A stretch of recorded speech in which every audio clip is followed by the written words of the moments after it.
cutest ocean animals you might not have heard of. Freshwater seal. Yes, they're actually freshwater seals. There's only one species of true freshwater seals. These guys are found in Russia. They're absolutely adorable, cute little sea puppies.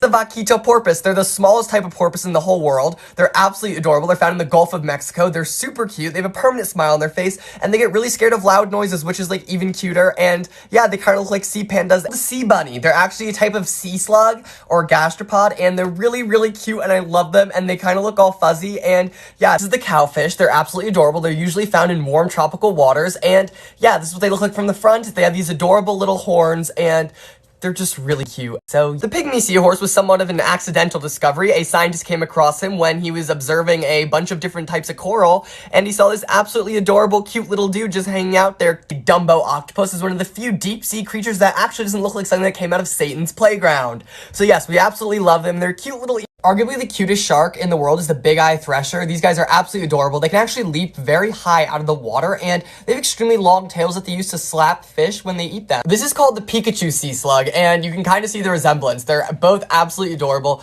This guy is actually somewhat of a rare species of sea slug, and sea slugs are, fun fact, actually gastropods. It's called the googly eye squid or the stubby squid, and scientists just recently discovered him, but he's absolutely adorable, bright purple, and really small. This is Commerson's dolphin. They're actually pretty small. They only get to about 5 feet in length. Just like other dolphins, they're extremely intelligent, sociable, and amicable creatures. What's up, guys? So we have this tank running already for almost a week, and as you can see, there's like these small feather dusters, which is this, which is pretty much that.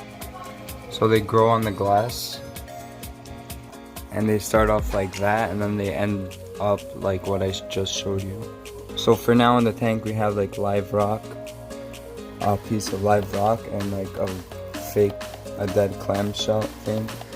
We got it for decorations, and this is my other clam. We have the filter running already for like a week, and that's how the tank is. I was planning on putting my corals here. I have a light for the tank, but I didn't put. What's up, guys? So this is a Asterina starfish. I have a few of them in my tank, and they actually come on the live rock when you buy it. They're like pretty much inside. They eat algae, and they clean up the tank from all algae. Like right now when it's on the glass, it's cleaning it. And that's my hawkfish and my corals. And those are the corals that I want to move over to the other tank. And there's my blue velvet damsel, my anemone that I bought recently, and there's my Candia anemone and my feather duster. And there's my horseshoe crab. He's not stuck, he's just going through caves and stuff like that.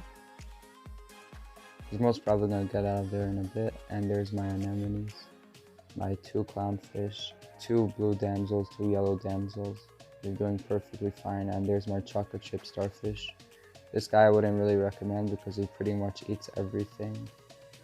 He would actually eat my anemones. He tried a few times in my past videos, and the anemones like move away.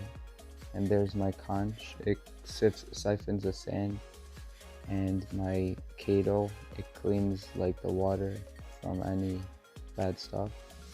And there's my horseshoe crab again, and as you can see, he's getting out. So very often my horseshoe crab would swim upside down like he's doing right now. So these are the corals I'm going to move to my tank. That's a leather coral, the zoas, and the eximia. And they're very cool corals. They're hopefully going to grow in this tank because it's smaller, and I could actually feed them better because it's smaller, and the tank's going to be dedicated to them. So here's a video of the anemone that I bought. My clownfish didn't go into the anemone yet, but this guy did from the pet store. And hopefully eventually they'll go into the anemone. And now I'm going to show you all the fish that were there.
guys, so this is before I bought the anemone, but I still had the candy anemone and that carpet anemone that's right there.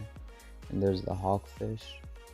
He really likes to lay on rocks like he's doing right now, and actually if you go to one side of the tank, he usually would go up to you thinking you're gonna feed it. But they're not really hungry, they always like to eat. And these are my corals before I bought the anemone and before I bought that. For now I'm gonna give you guys a quick tour of all the corals and fish and everything.